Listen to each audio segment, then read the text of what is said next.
Yo, what is going on, guys? This is Beanie and welcome back to another video. Today we're going to be talking about this new content update that they just came out with. They have come out with some amazing new players and I want to talk about them. I'm not going to be doing player reviews today. Those are going to be tomorrow, but I just kind of want to talk about these players and what I think about them, my impression of what's going on, how they're releasing content and all that. And also, I'm going to be streaming tonight around 6 or 7 Central Standard Time, so be on the lookout for that. I'd really enjoy seeing you at the stream, but yeah, let's get into the video.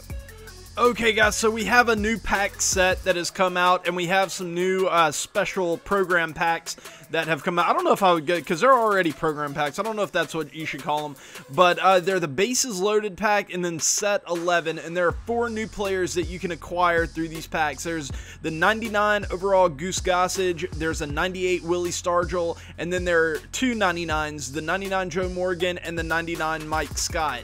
So if you're wanting to try to pull these players, come and buy some of these packs.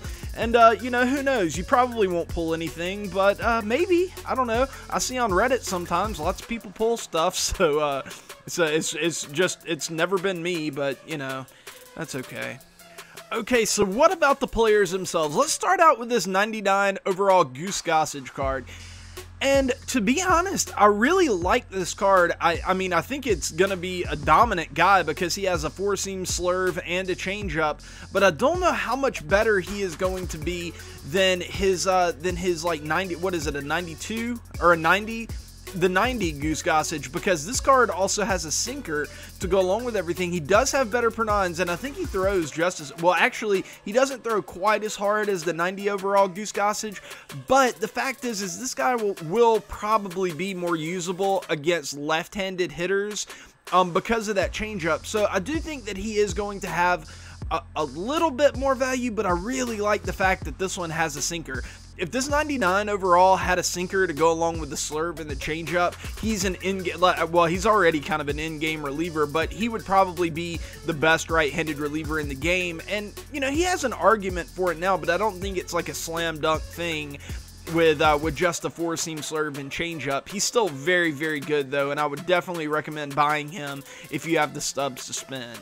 And then they came out with this 99 overall Mike Scott card, and man, I really want to hate this card, but it's kind of hard to. I know he doesn't throw that hard, but you know, this Mike Scott has always had one of the most wicked splitters of any starting pitcher in this game, and I really like the fact that he has that instead of a changeup, because I've started to come around to the idea that the splitter is better than a changeup. He obviously has elite per nines, some of the best per nines in the game, and some of the best breaking stuff. What is interesting about this card, though, is that he does have that 4-seam as like his 4th pitch. Like, I mean, his 3 primary pitches are a splitter, a slider, and a curveball. That's just, I don't know, you don't see that often with pitchers, but he's definitely an interesting card, and I kind of look forward to reviewing him tomorrow. All my reviews will be out tomorrow. And then this 99 overall Joe Morgan, you know, like I said, this isn't a player review, but I can already tell you guys right now that I was not expecting Joe Morgan to have a card this good in the game. Last year, I was awfully disappointed in the 99 overall Joe Morgan card. I wasn't that big of a fan of it. This year, I'm starting to come around a little bit more on this card. I'll be honest, I mean, he is really intriguing. He is a beast against righties, and he's a lefty second baseman, which outside of Robinson Cano, there aren't that many of. He is decent against lefties, 71-52. You might want to platoon him, but it's not like 100% necessary. He's a speedster. He has great fielding. He honestly kind of reminds me of maybe like a left-handed Jackie Robinson with the speed and all that. But honestly, I think he might even be better because he's left-handed. The only big problem I have with this card is that he's so short. But we'll talk about it. This is almost turning into a player review, and I don't want that to happen. But because that's definitely going to come out tomorrow. But I really like that card. And then the 90, oh, it's actually a 97 overall Willie Stargell.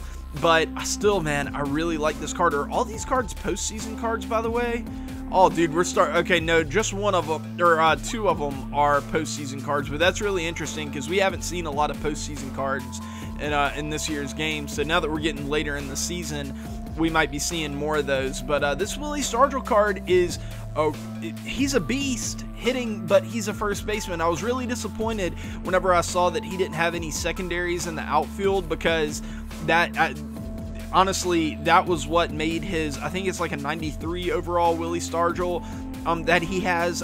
That's what I liked about that card, was that he could also play in the outfield. But this guy is strictly just a first baseman, but out of all the left-handed first basemen, like, it doesn't get a lot better. Like, you have this Jason Giambi, you have this Joey Votto, this Ryan Howard, but I don't know if I like any of them as much as I like this Willie Stargell. He hits both sides really, really well. I don't know. We'll talk about it in the review. You know, I'm not big on first baseman, but whenever I saw this card, I was like, hey, you know, I could get behind this card for sure. Okay, I've looked through, and I think that these are the only 4 cards that they've released in this content update, which is a little disappointing considering that I was kind of hoping that they would have kind of a big release, because they've been a little bit slow with the content the past maybe 2 weeks or so. But that's okay. They gave us 4 really, really solid cards, guys who have arguments to be in-game cards. So it's fine if, you know, if they don't want to release you know, a ton of content right now or something. They may have something big in store for us, you know, over the weekend or on Monday or Tuesday or something like that. I don't know. But today we get 4 really good cards, guys who I really like, who I'd really like to try out, guys who I will be reviewing tomorrow, and I can imagine giving pretty good reviews on almost all of them. So yeah, I'm not too bummed out with it. I was just kind of hoping that we would get maybe 10 to 15 new cards, but 4 really great cards is fine too. But yeah, guys, that is going to do it for this video. Please, if you enjoyed it, I know that this was just kind of an update on what just came out, but if you enjoyed it, please slap a like, please sub, do all those things, and I will be streaming tonight at 6 o'clock, so if you want to, please stop by for that. I would really appreciate it. But until then, I will see you guys later. Peace!